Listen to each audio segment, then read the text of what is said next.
तो दोस्तों चलिए कुछ कंपनियों के रिज़ल्ट को यहाँ पे कवर कर लेते हैं। सबसे पहले यहाँ पे ईसैफ के रिज़ल्ट आए हैं। ईसैफ मालूम होगा आपको, केरला बेस्ड एक स्मॉल फाइनेंस बैंक है। रिसेंट लिस्टिंग है इसकी, ठीक है। दूसरी कंपनी हो गई यहाँ पे जेजी केमिकल्स। तो ये भी एक कंपनी है जो कि इसको मैंने कवर किया था, माइक्रो कैप सेक्टर की कंपनी है। केमिकल सेक्टर में जिंक ऑक्साइड बनाती है, तो ये दूसरी कंपनी हो गई। तीसरी कंपनी हो गई आपके यहाँ पे सुला विनयार्ड्स। तो ये भी ज़्यादा पुरानी लिस्टिंग नहीं हुई है इसकी, लेकिन इसके रिज़ल्ट हम लोग यहाँ पे देखेंगे। और यहाँ पे चौथी कंपनी आपकी हो गई इंडिया शेल्टर होम फाइनेंस। तो इसमें दो आपको यहाँ दिख जाएंगे, फाइनेंस सेक्टर से, एक केमिकल सेक्टर से, और एक यहाँ पे वाइन बनाने वाली कंपनी, जिनके यहाँ पे विनयार्ड्स, मतलब आप कह सकते हैं कि ये ओन करते हैं लैंड पे, जहाँ पे ये ग्रेप्स का यहाँ पे कल्टीवेशन करते हैं। चलिए शुरू करते हैं। सबसे पहले ईसैफ से शुरू करते हैं। और यहाँ पे सारे फिगर देखिए लाख में, तो हम लोग करोड़ में देखने वाले हैं, क्योंकि ये एक स्मॉल फाइनेंस बैंक है।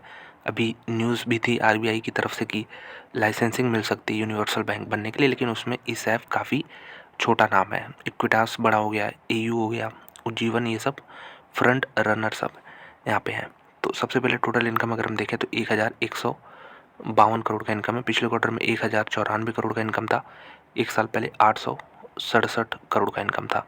तो देखिए सब कंपनियां जो हैं स्मॉल फाइनेंस बैंक काफ़ी तेज़ी से ग्रो कर रही हैं, और रेवेन्यू में हमको यहाँ पे देखने को मिल रहा है वो चीज़। और अगर हम एक्सपेंडिचर माइनस कर दें तो इनका प्री प्रोविजनिंग प्रॉफिट अगर हम देखें तो वो यहाँ पे 284 करोड़ बन रहा है। पिछले क्वार्टर में 287 था, एक साल पहले 218 था। तो देखिए क्वार्टर ऑन क्वार्टर तो इसमें इंप्रूवमेंट नहीं दिख रही है। ईयर ऑन ईयर जरूर इंप्रूवमेंट है, लेकिन क्वार्टर ऑन क्वार्टर रेवेन्यू बढ़ा है, लेकिन यहाँ पे प्रॉफिट नहीं बढ़ा है। अब प्रोविजनिंग की बात करते हैं तो प्रोविजंस भी बढ़ गए हैं, पिछले क्वार्टर के मुकाबले काफ़ी ज़्यादा बढ़ गए हैं, जिसकी वजह से जो नेट प्रॉफिट बना दोस्तों इस बैंक का वो 43 करोड़ बना है। पिछले क्वार्टर में 112 करोड़ था, एक साल पहले 101 करोड़ था। तो मैं कहूँगा कि काफ़ी ख़राब नंबर है यहाँ पे, क्योंकि यहाँ पे ये बड़ा फिगर है प्रोविजनिंग का 226 करोड़ का, जिसकी वजह से सारा ये फिगर जो है कम होते हुए देखने को मिल रहा है। कुछ बेसिक एनपीएस देख लेते हैं इनके। तो एनपीए जो है यहाँ देखेंगे आप, ग्रॉस एनपीए जो है बढ़ गए हैं quarter on quarter, year on year भी बढ़ गए हैं। इसके अलावा जो रिटर्न ऑन एसेट्स है वो घट गया है। तो बहुत ही ख़राब क्वार्टर गया है, वेरी पुअर मैं कहूँगा यहाँ पे ईसैफ ने प्रेजेंट किए हैं। तो चलिए इसको देखते हैं यहाँ पे इंडिया शेल्टर फाइनेंस को, इसमें क्या हाल है। इनके भी सारे फिगर देखिए लाख में, तो हम लोग देखते हैं।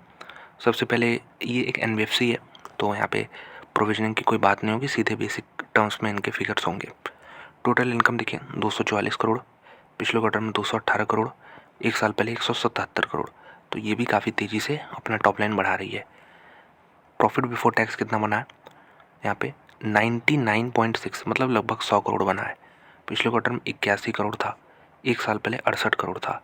ज़बरदस्त ग्रोथ यहाँ पे देखने को मिल रहा है। सिर्फ रेवेन्यू नहीं बढ़ता है इनका, यहाँ पे प्रॉफिट्स भी बढ़ रहे हैं, ये अच्छी बात है।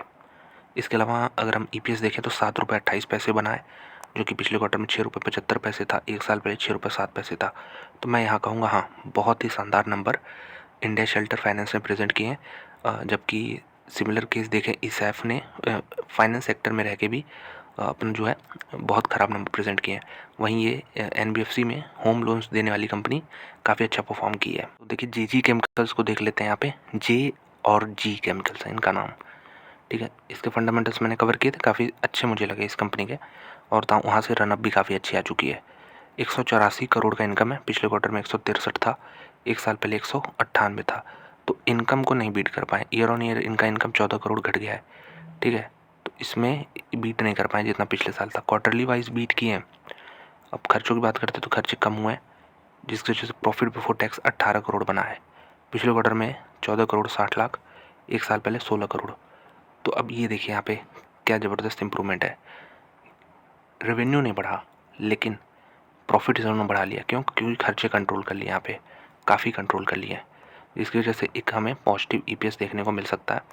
4 रुपये का ईपीएस है, पिछले क्वार्टर में 3 रुपये 22 पैसे था, एक साल पहले 3 रुपये 57 पैसे था।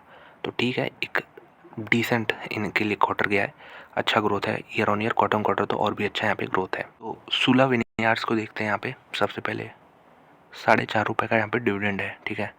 तो ये अच्छा फिगर है। इसके अलावा फिगर्स देखते हैं चलिए। 135 करोड़ का इनकम, पिछले क्वार्टर में 219 crore. Comparison year on year करेंगे हम लोग तो 121 करोड़ से बढ़ के 135 करोड़ हुआ, यानी 14 करोड़ का ग्रोथ है, ठीक है। ईयर ऑन ईयर ज़्यादा दिमाग में फोकस रहेगा इधर। एक्सपेंसेस कंपनी के ईयर ऑन ईयर बढ़ गए हैं काफ़ी, और यहाँ पे क्वार्टर ऑन क्वार्टर घटे हैं, जिसकी प्रॉफिट बिफोर टैक्स 19 करोड़ बना है। पिछले क्वार्टर में 57 करोड़ था, एक साल पहले 20 करोड़ था। तो ईयर ऑन ईयर बिल्कुल एक नेगेटिव है, बहुत ज़्यादा नेगेटिव नहीं, 1 करोड़ घटा है।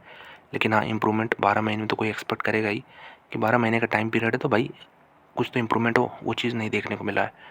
इसके अलावा EPS जो है ₹1.70 से घट के ₹1.60 हो गया है, और पिछले क्वार्टर में ₹5 था।